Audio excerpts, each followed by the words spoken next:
On today's Hot Sheet, I'm discussing housing inventory, stale listings, and the shift in home prices since 2022. Today is Monday, June 17th, 2024. I'm Byron Lazine, and the Hot Sheet starts now.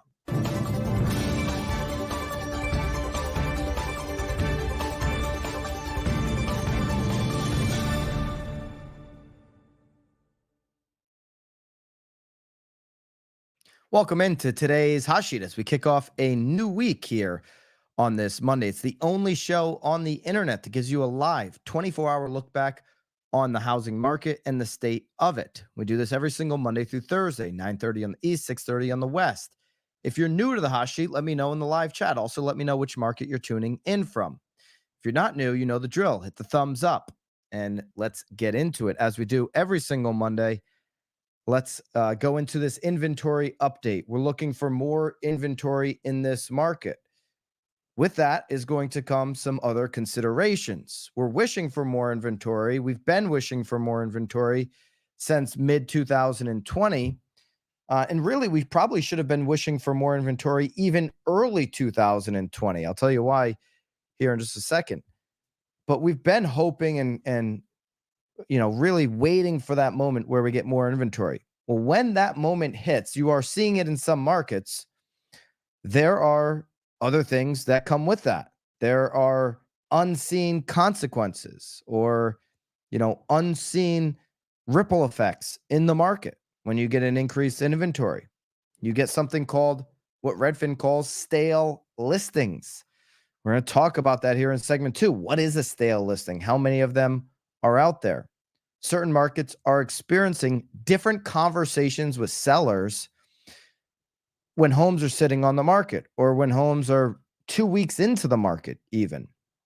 Problem is when you're at the beginning stages of inventory increases, your sellers are accustomed to a market that has now gone away. But they are looking backwards for the last 3 years. They're remembering what their neighbor sold for and how easy it was for them to obtain their life goals. Wow, they were on the market for a weekend, and that's only because they wanted to collect offers on Monday. It's because they wanted to have 2 open houses, but by Monday, they had 30 offers. They remember that. Their neighbor coming over to the backyard with a fresh margarita, bragging about how the process went in their favor, how they got more money than they thought they ever would. And all they see for the last 2 or 3 years, this being the sellers, is a community or a neighborhood or a town or a city that keeps extending a new price record with seemingly ease, with high levels of competition.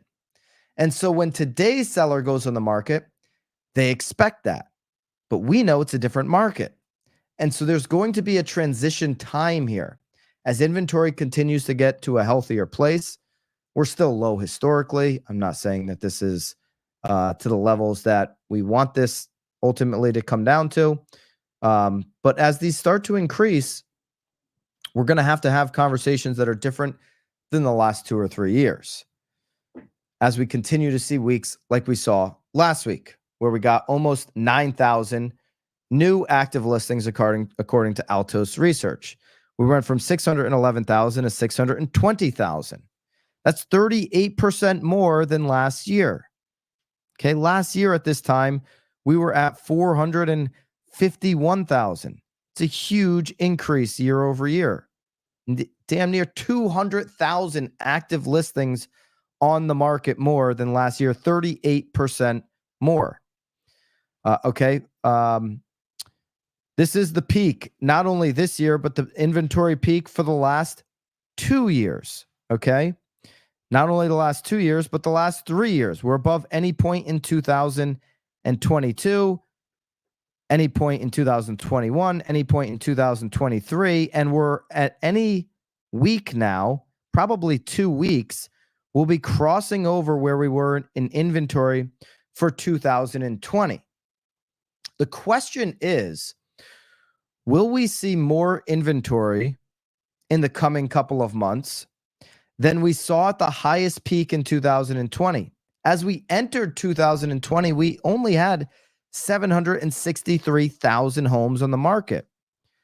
When we got to February, which was still well before the pandemic, we were at 722,000. So 2020 was going to be a low inventory year no matter what. Obviously, what happened changed the course of that entire year and our lives for the next few years forever. But 2020 was going to be a inventory short market even without COVID. There was going to be high levels of competition in 2020 for the homes that were available to the market. And obviously the rates got lower after, but they were still reasonably low in comparison, obviously, to today and historically very low. So that was going to be a low inventory market either way. But it felt, beginning of 2020 felt like a good market coming into a strong market. I often say 2019 was a normal market. Beginning of 2020 was going to be good and strong and robust, but it was still much closer to normal than anything we've dealt with since. And so one number that is interesting to me is if we get past that 750,000, 760,000 level that we were at in 2020, because that means going into next year, 2025, we could have inventory above a 2020 level at the start of the year. Okay. We could be back by the beginning of 2025 to what at the beginning, January. I don't know what's going to happen in the spring market, obviously, and where rates are, but we could be starting the year if we continue on this pace of gaining active listings. We could be back to what feels more normal. 2020 beginning, 2019. 2019 started at 817,000 active listings. That's not out of the realm of possibility with where we start next year. We're at 620. We're 200,000 away. Okay. Since January of this year, we were at 470 to 620. We've almost gained 200,000 as it is. We're continuing to go up. My expectation is we continue to go up throughout the summer. The only question is, how much will it be? It'll be interesting to see if we get there. We may fall short. Okay. People may say it's an election year. I'm not going to list my house come September and October, and we could start to see withdrawals from the market.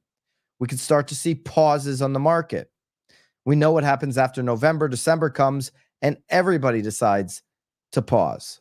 Okay, so we could actually start January much lower than the picture I'm painting. I'm just saying there's a greater possibility the end of this summer going into next year that we're closer to the beginning of 2020 than we've been at any point in the last 4 years as we keep seeing inventory going up.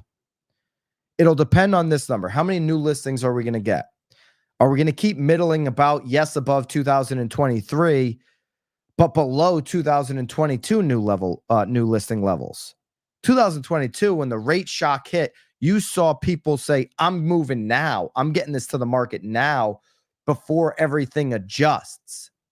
Some of those in some markets were really smart. Okay. There are some markets where prices have been impacted and moving at the 22 peak was a good decision. There are other markets where that wouldn't have been a great decision. The Northeast has had gains, double-digit gains in price growth since then, as an example. New listings last week was 71,000. The same week in 23 was 62,000, but in 22 was 87,000. So, yeah, we expect to perform better on new listings every single week than we did in 23. 23 was the lowest ever recorded. It'd be nice if we could get to 22 levels at the very least. 22 and 23 ended up getting pretty even come September, October. We'd love to stay above that range as we get out of the summer. Even if we're going to be like right in this 71,000, 72,000 line, it'd be nice to stay, up there for longer. We hear higher rates for longer. Let's get higher new listings for longer. It's going to help that inventory situation quite a bit if we can get new listings onto the market, because there's this thing called stale inventory. We're going to get into that here in a second. So how do we loosen up some of the demand on the sidelines, get better properties onto the market for them? Here's the percent of properties with recent price reductions. We're at 36% right now. That's above a normal market. Normal market's 33%. So while we have this like near, all-time low inventory, I mean, we're above the last 3 years, but historically speaking, very low inventory. Why do we have 36% cutting the price when a normal market, a third of the homes cut the price before they sell? Well, last week we saw 36%. It's because demand isn't anywhere close to where it's been in times like this, in this part of the season. Look at demand just versus the last 2 years on mortgage applications. Okay. Demand is below 23 and it's below 22 levels. There are far less buyers who are convinced buying a house. It's the home buyer sentiment index is the lowest recorded. Okay. Far less buyers that are interested in buying a house. So, and I saw Jason, we've covered that number, Jason Flory. We've covered that number here on the hot sheet a number of times, the 1.5 million homes to enter a balanced market. If we had 1.5 million more homes on this market at this affordability level, we would be in a complete buyer's market, not a balanced, is the argument I would make. Okay. Remember, a balanced market is, call it 6 months of inventory, when neither sellers nor buyers have control over the other. A balanced market. You put 1.5 million homes on top of the 600,000+ active listings we have right now, you're going to have time on market really start to tick up. You're going to have price reductions tick up from 36% into the 50+ percentile. Okay. Unless the 1.5 million homes is all in affordable price ranges. Okay. I would argue, 1.5 million homes in affordable price ranges where people are still losing out on bids today. We could absorb that. But when you think about 1.5 million homes, how would it come to the market? It would come in all price ranges. And there are certain price ranges we just don't need more listings right now, where you're going to see prices get cut more often than not. Right now, this is more often than a normal market, 36% of the time. Okay, 31% last year. 22 was a little bit of a different story. It's not even worth really looking at. When you go back in history, it's a third of homes see that. And so while we've got all this new inventory compared to last year, again, we're sitting 38% more active listings across the country right now than last year. 200,000 home gap, give or take. Yet we only have 9,000 more pending listings right now than we did last year. So this is another early indicator that we're not 1.5 million homes short of supply. We have 200,000 more options for buyers today, and only compared to last year. And at this point last year, we had 9,000 less pending sales.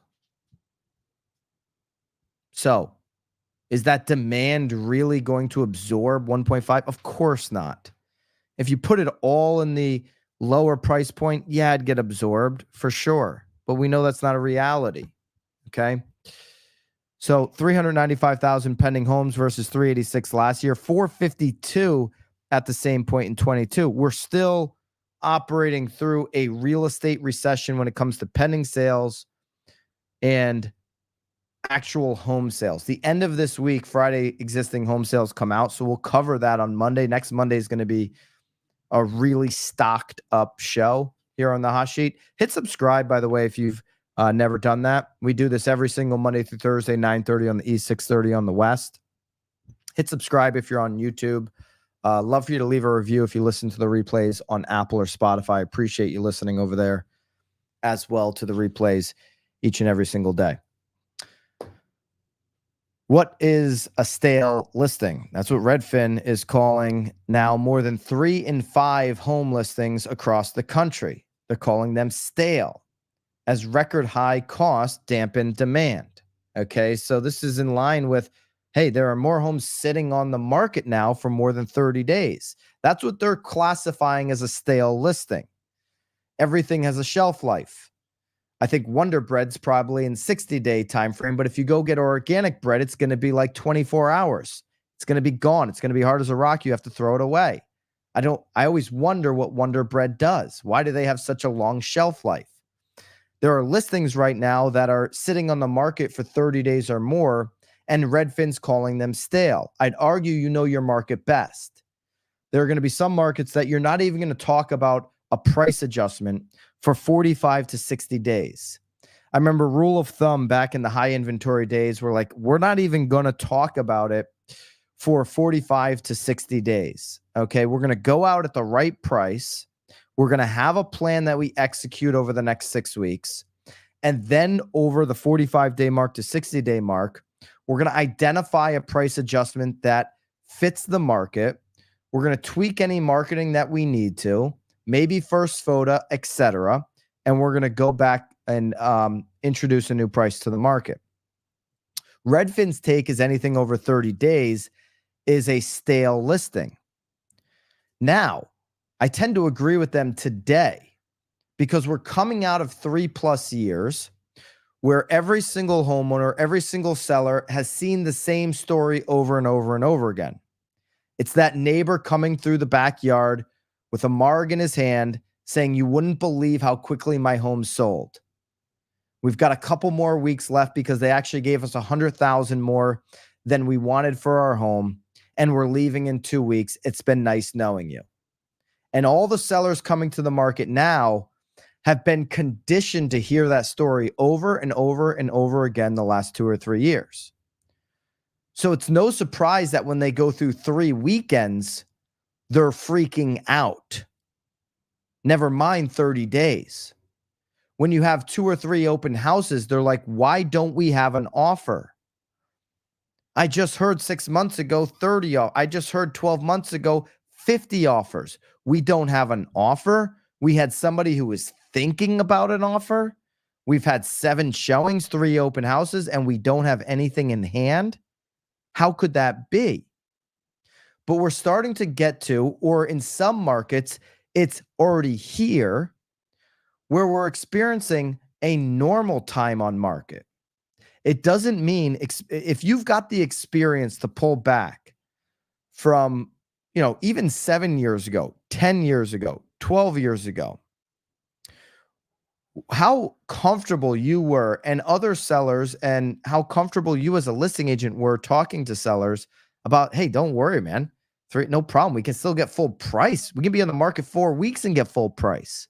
We can be on the market 3-4 weeks and get 99% of our price. Happens over and over and over again.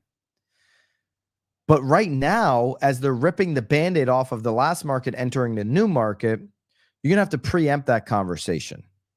Okay? Because in 30 days, it's going to feel like freak out mode.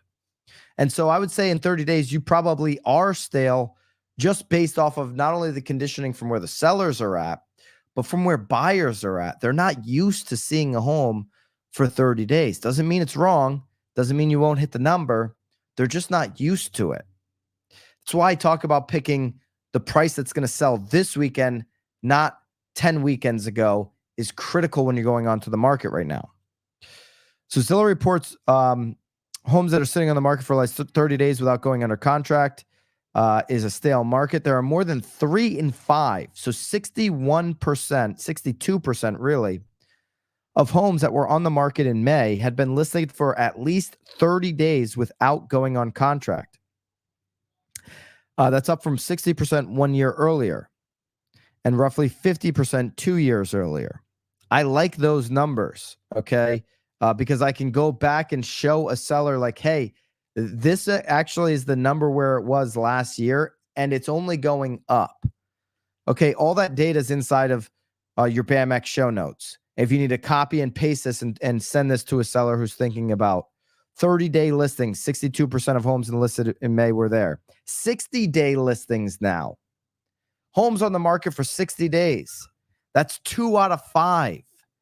40% of homes listed in May had been in the market for at least 60 days without going under contract. Okay? That's up from 27% 2 years earlier. So 2 years when, you're hearing from the neighbor how quickly things were, we're in a different world now, and it's only heading up from here. So if we're forward thinking, if we're thinking about what's coming next, the number's going up, not down. The trend right now is up. This chart shows it. Okay, the chart's available for you in BAMX. If you're not in BAMX right now, all this data gets uploaded every single day after the hot sheet. All of our hot sheet show notes. It's a full page or 2 pages or 3 pages of notes that you can copy and paste using in your conversations in your database. All of the slides. I think we have over 10 slides just today. Use code HOT to get 10% off of BAMX. Use code HOT to get 10% off of BAMX. There'll be a link down below, and Haley can share it inside the live chat here. All right, so here's the portion of homes sitting for 60 plus days. When the rates shot up, they shot up, came back down. Now we're going back up. Okay. This is a reactionary number to what's going on in the market, but that reaction's on the way up right now. Okay. And as we get later into the summer, as we get later into the fall, into the traditional time frame when more homes sit on the market, number's going to keep going up. Okay. Let's go and look at some locations here. Share of unsold listings sitting on the market for 30 days. Okay. Now remember, nationally 60%. So we'll see the markets that stick out above national. And these are the markets that if I'm advising, if I'm consulting, if I'm working with sellers to any degree, these are the markets where they're above 60%, above the national trend, that I really need to educate my seller on price. Okay.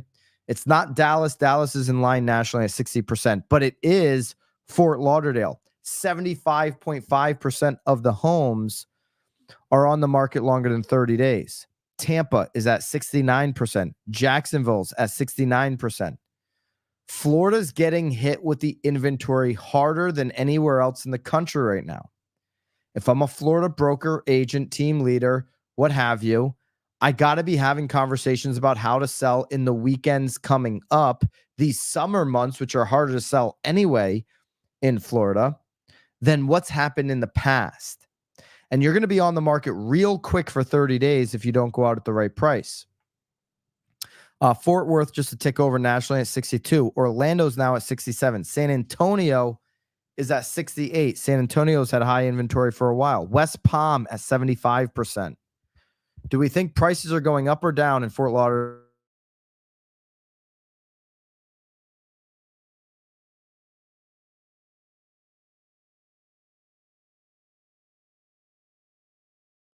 I hope they can still. All right, little delay there on the computer. Sorry about that. Kansas City's at 59. Miami's at 76. Portland's at 56. Oakland, look at that, 43 compared to the national at 60. Sacramento at 49. So still moving there pretty fast in California. Phoenix now ticked above the national number, 64%. San Diego 47. Atlanta at 61. Let's look at some other big ones. Houston's at 64. Austin's at 66. LA's basically in line with the country. Philly's at 65. That's another market I'd be having conversations about. New York's at 66 now. New York City, that is. And look at San Jose at 34. So not having the problem there in San Jose. Las Vegas under the national average of 55. Okay. There's some highlights there. All that data will be uploaded into BAMX for you. You can grab that very easily. Use code HOT if you're not in BAMX to get 10% off. Speaking of 10 housing markets that have increased the most since 2022 peak, and 10 that are down the most. Most of the 10 that are down the most have some of these inventory issues, okay, that we're talking about. Among the 300 largest housing markets, here are the 10 metros that are up the most since their peak in 2022. Trenton, New Jersey comes in at 1 at 13.3. Hartford, Connecticut at 12.9. Atlantic City at 12.8. Rockford, Illinois at 11.8. Savannah, Georgia at 11.6. New Haven, Connecticut 11.4. Syracuse, 11.4. Vinland, New Jersey, 10.9. Norwich, Connecticut at 10.9. And Torrington, Connecticut at 10.9. 4 out of the 10 where home prices have gone up the most since 2022 peak are in Connecticut. Why is that interesting? Not just because I'm sitting in Connecticut. Trust me, I'm no homer. I moved my primary to Naples, Florida. Why is that interesting, though? It's because Connecticut has the lowest inventory to this day of any state in the entire country. It has the worst inventory situation of any state in the entire country. Now, I keep telling all my Connecticut friends, just wait, it's going to change. Stop living inside the bubble. Pull yourself out to the top so when it pops, you were the one calling it. As early as the end of this year, inventory will start increasing. We're always behind, a good year behind, yes, historically, but it will happen. But why do you think in the state where you have the most extreme inventory situation of any other state, you've got 4 of 10 locations having the highest home pop, right? It's supply and demand. It's pretty simple. You look at the Northeast and there are a bunch, okay? New Jersey's in there 3 times. So you've got Jersey, Connecticut, and New York making up 8 of the 10 metros that pop the most. What's similar about the tri-state area is they've all experienced low inventory. Now we're starting to see it pop a little bit in New York. It's happened in Mass to north, and it will come in all areas, just as it has primarily in most of these markets since 2022. Maybe at different times, Phoenix at different times than maybe, initially in 22, but maybe not as much the last 12 months. But all of these have had decreases. These are the top 10 metros down the most on home prices since their 2022 peak. And most of these have had huge inventory increases. Austin, Texas, 18.7% down. New Orleans, 13.7%. Lake Charles, Louisiana, down 11.7%. Boise, ton of inventory increase in comparison to what was going on during COVID. 10.4% drop in price. Idaho Falls, 9.7%. Chico, California, down 8.8%. San Francisco, down 8.2%. Now, San Francisco inventory has swung the other way, but prices were just so extremely obnoxious in the Bay Area that you're going to see prices have to cool down. You've seen that in San Francisco. Okay. Provo, Utah, 8% down. Punta Gorda, Florida, 7.8%. Expect this number to get higher as Florida's inventory is rapidly increasing. Phoenix, Arizona, 7.3%. Okay, there's your 10 markets. There's a breakdown on that and a slide, obviously, here showing. I'll show you the Resi Club slide. It's broken out for you if you want to grab it. Inside of BAM X shows you that Northeast is just, it's just not seeing the price drops yet because they haven't seen the inventory. You're seeing that in the Southeast, Florida. You're seeing that in the South, Texas. You are seeing that on the West, which was a first initial mover reactor to the rates in 22. Okay. There you go. Let's take a look at the 10-year. Saw a little pop on the 10-year this morning as we started the day. So we're back up to 4.287. You can see as the markets open today, the 10-year, or before they open, 10-year was going up. What are the markets doing now that they're open? We've got Dow, S&P, and NASDAQ all down. I'd expect maybe a little increase on the 30-year fix if this all holds today.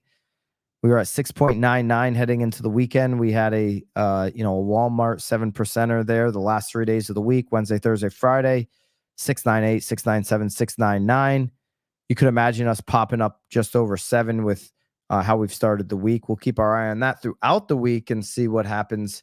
Obviously, after last week's FOMC decision and inflation. We'll see how the market has let that sink in over the weekend. What you should be letting sink in is when and how many days you're going to be spending in Las Vegas in October. On October 18th, we have BAM Mania, full day event circa Las Vegas. This place is unbelievable. Day before the event, we have a cocktail reception for registration. We also have an all-day VIP session.